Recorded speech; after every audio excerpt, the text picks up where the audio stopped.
When we first started thinking about living in Phuket, one of the first considerations was where on the island we wanted to reside. Phuket's a lot larger island than what you think. It's about 550 square metres. When we'd come previously as tourists, we had stayed in Chalong and would usually only venture as far north as Patong and as far south as Kathu. Sometimes we'd take the odd day trip to Rawai, but really, for us, that was all of Phuket. That was everything. It wasn't until we moved here that we realised how large the island was.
Considering where to live while we were still in New Zealand was quite difficult, but we thought we'd take something short term in our desired location to make sure it was a good fit for the long term. I guess that's the main point of this video. It's a personal thing. Where you want to live will depend solely on your own wants and needs. But here's a few ideas.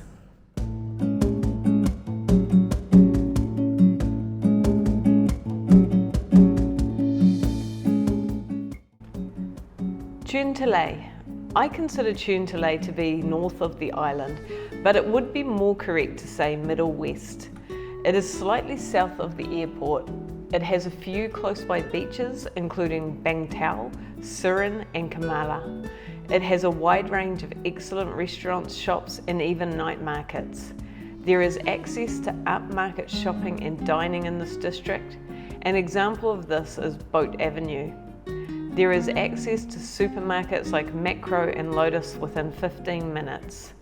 Central Festival is about 25 minutes away if you require international mall-style shopping. There are international schools such as UWC and the British International School within about 20 minutes drive. There are plenty of sports facilities such as padel courts in the area, as well as gyms such as Bang Tao, Muay Thai and MMA. The proximity to the airport would be a bonus if you anticipate having to travel often. There are areas that are more exclusive in this district. I can see why a lot of expats are drawn to this area. It has a lot to offer.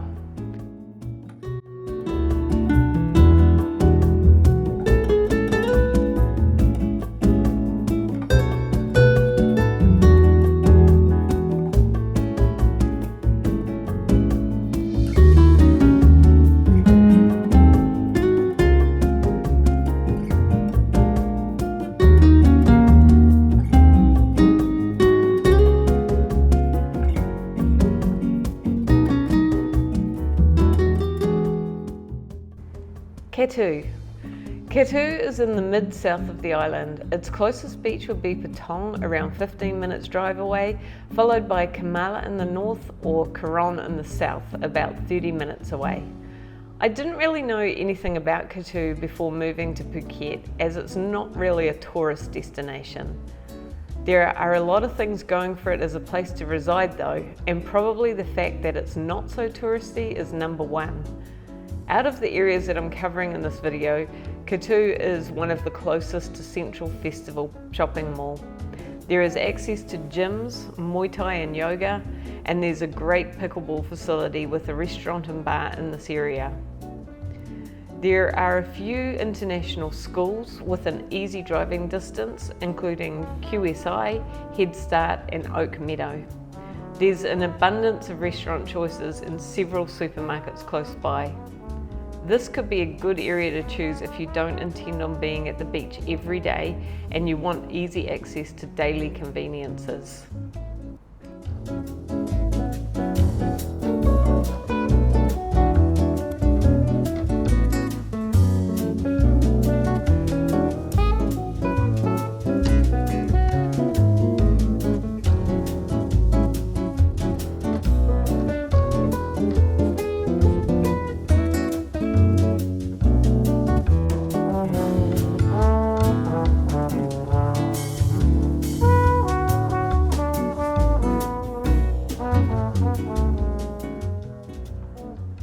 Phuket Town.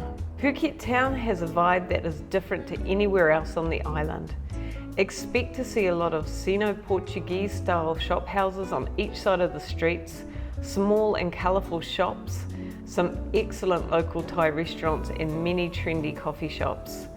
Walking around town you will see both Thai temples and colourful Chinese shrines, as well as a couple of museums and some beautiful old mansions.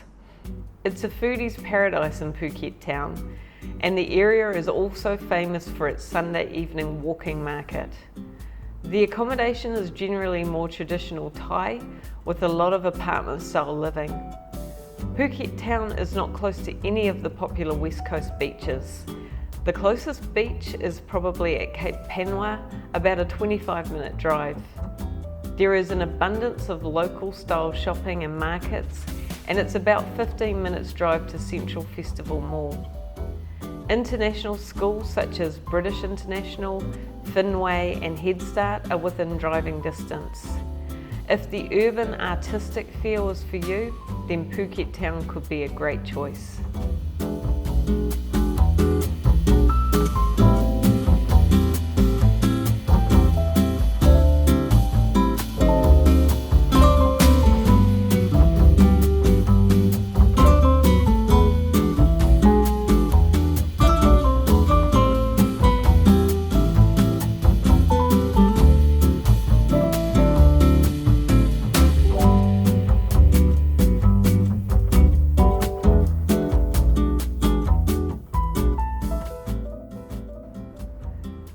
Cape Panwa.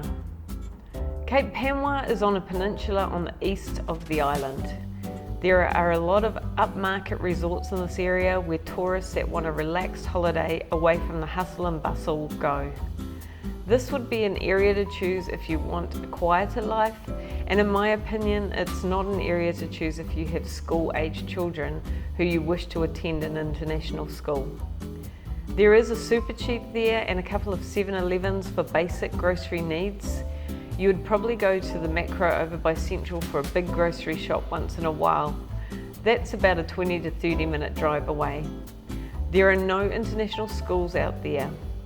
There are restaurants in the area, but they are more spread out and have a higher cost, even the Thai places. There's not really any significant nightlife.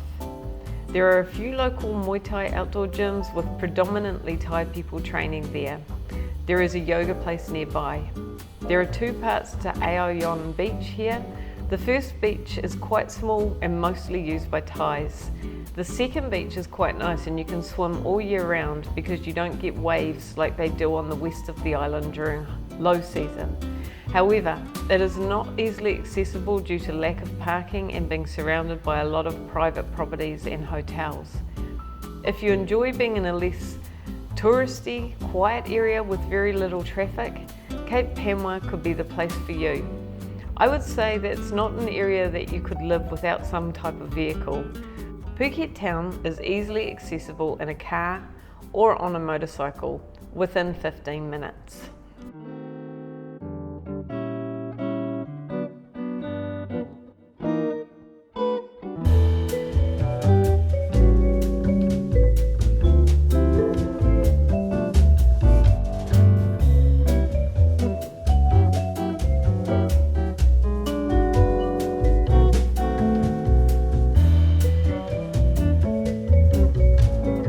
Chalong.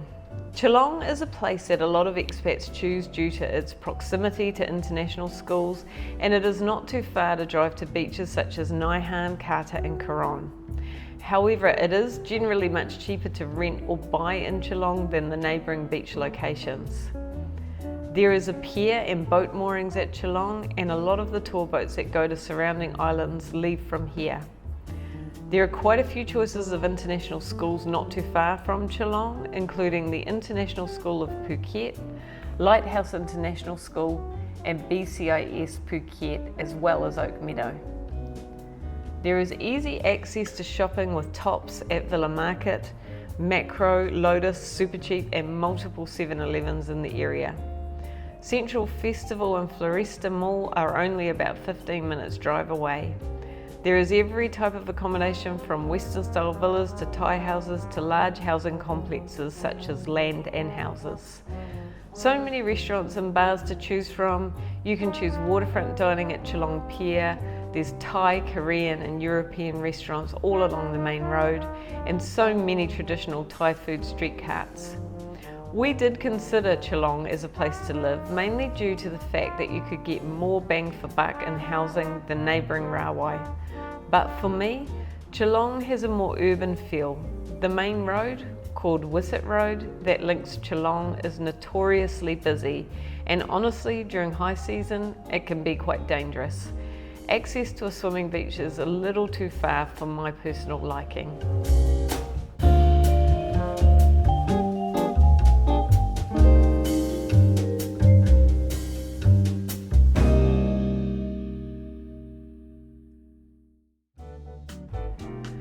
Rawai and Nai Harn. Rawai and Nai Harn are at the south of the island and used to have a sleepy fisherman's village feel. Since COVID, this area has taken off and become very popular with expats. It's still really pleasant during low season, but has become quite manic in high season. There are a lot of trendy cafes and co-working spaces and a huge choice of restaurants and bars. The area is popular with health enthusiasts as there is a big selection of health retreats, gyms, yoga, Muay Thai, and amazing access to local fruit and vegetable stalls. One of the best things in the area, in our opinion, is Shark Bites, a bar and restaurant that includes a swimming pool and pickleball courts. There is a local Macro supermarket and a brand new Top supermarket for international groceries. Central Festival is 30 to 40 minutes away if you require this international mall style shopping. There are several international schools close by, including ISP, Lighthouse International and BCIS. The main local beaches are Nai Harn Beach and Yanui Beach, and they are beautiful. You can easily get a longboat or speedboat from Rawai to many of the close by islands.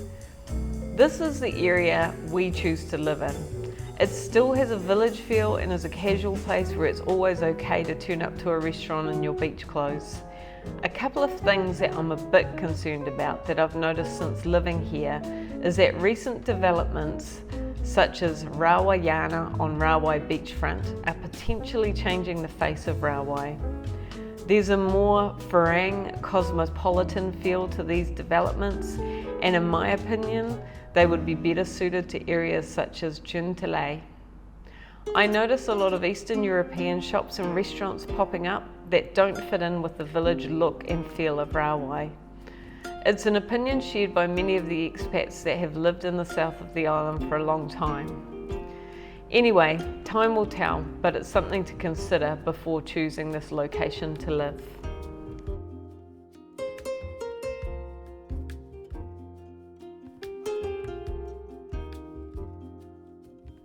Hey, if you're new to this channel and have been watching some of my latest videos on Phuket versus Hua Hin or the cost of living in Phuket, can I ask you a favour?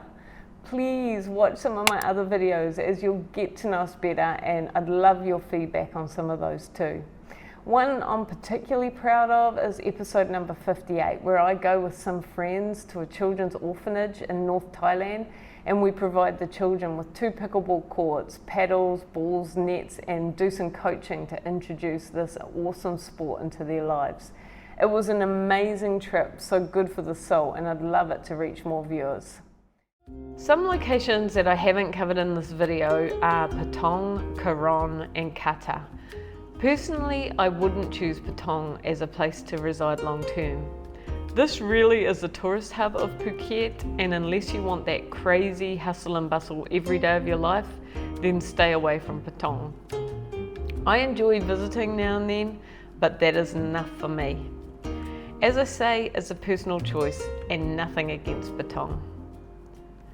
Caron and Kathu are also favourites with tourists. I actually could live in either of these beachside areas, as they are two of my favourite beaches, and there's plenty of shopping, restaurants and entertainment in the area. Perhaps I will look more seriously at these locations in the future. They do get a bit manic in high season, but are pleasant during low season, although the beaches can be dangerous to swim at during low season due to the onshore winds. So that's my top 6 places to reside in Phuket. They're all different, all unique and all awesome in their own special way. I hope you found it helpful and it might give you an idea about where you'd best like to live in Phuket.